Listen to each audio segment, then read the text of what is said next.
ಕೀರ್ತನೆ 6ನೇ ಅಧ್ಯಾಯದಲ್ಲಿ 2ನೇ ವಾಕ್ಯ ಈ ರೀತಿ ಹೇಳ್ತದೆ, ಯೆಹೋವನೇ ನನ್ನನ್ನು ಕರುಣಿಸು, ನಾನು ರೋಗಿಯಾಗಿದ್ದೇನೆ, ಬಲಹೀನನಾಗಿದ್ದೇನೆ, ನನ್ನನ್ನು ಗುಣಪಡಿಸು, ನನ್ನ ಎಲುಬುಗಳು ನಡುಗುತ್ತಿವೆ.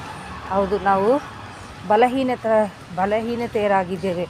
ನಾವು ಯೆಹೋವನಲ್ಲಿ ನಾವು ಪ್ರಾರ್ಥನೆ ಮಾಡುವಾಗ ದೇವ್ರು ಖಂಡಿತವಾಗಿ ನಮ್ಮನ್ನು ಕನಿಕರಿಸಿ ರೋಗಗಳಿಂದ ಬಿಡುಗಡೆ ಕೊಟ್ಟು ನಮ್ಮ ಬಲಹೀನತೆಯಲ್ಲಿ ಆತ ನಮ್ಮನ್ನು ಬಲಪಡಿಸಿ ನಮ್ಮನ್ನು ಗುಣಪಡಿಸುವ ದೇವರಾಗಿದ್ದಾರೆ.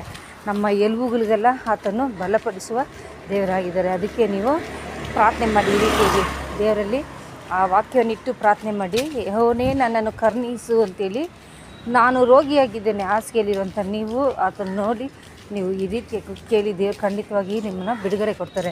ನಾವು ರೋಗಿಯಾಗಿರಬೇಕಾದ್ರೆ ಬಲಹೀನತೆಯರಾಗಿರ್ತೇವಲ್ವಾ, ನಮ್ಮನ್ನು ಗುಣಪಡಿಸಲು ಆತನ ಒಬ್ಬನು ಮಾತ್ರ ಸಾಧ್ಯ, ಯಾರಿಂದನೂ ಅಸಾಧ್ಯ. ಅದಕ್ಕೆ ನೀವು ಪ್ರಾರ್ಥನೆ ಮಾಡಿ, ಆತನು